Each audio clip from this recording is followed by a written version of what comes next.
So, ఇప్పుడే మనం చూసుకుంటే అందుబాటులోకి విజయవాడ పశ్చిమ బైపాస్.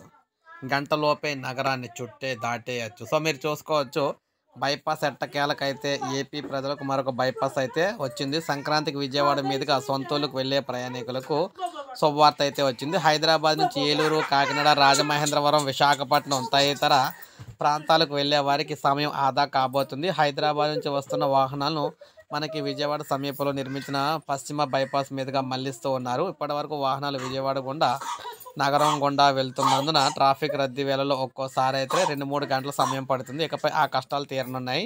విజయవాడ శివారులోని గొల్లపూడి నుండి చిన్న అవుటపల్లి వరకు 30 కిలోమీటర్ల మేర కొత్తగా 6 వరుసల బైపాస్ నిర్మాణానికి 2020లో కేంద్ర మంత్రి నితిన్ గడ్కరీ శంకుస్థాపన చేశారు. ఇప్పటికే 90% పైగా పనులు పూర్తయ్యాయి. అక్కడక్కడ విద్యుత్ హైటెన్షన్ల వైర్లు తక్కువ ఎత్తులో ఉన్నప్పటికీ వాహనాలు వెళ్లేందుకు ఇబ్బంది లేదని గుర్తించారు అధికారులు. సంక్రాంతి రద్దీ దృష్ట్యా ఇందులోంచి అయితే ఆ వాహనాలు వెళ్లేందుకు అవకాశం కల్పించారు. గొల్లపూడి, చిన్న అవుటపల్లి మధ్య ప్రయాణానికి గంట సేపు సమయం పడుతుంది. త్వరలోనే ఈ మార్గం పూర్తి స్థాయిలో వాహనాలతో అనుమతులు రాబోతుంది. ఏదేమైనా మొత్తంగా చూసుకున్నట్లయితే భారీ ఈ ఈ రహదారి అందుబాటులో రావడంతో 2-3 గంటల సమయం ఆదా అవుతుందన్నమాట. ఇలా వైజాగ్ వచ్చే వాళ్ళందరికీ కూడా. ఇది మనకు అప్డేట్. ఒక లైక్ చేయండి, సబ్స్క్రైబ్ చేసుకోండి. మన ఛానల్ సబ్స్క్రైబ్ చేసుకోండి.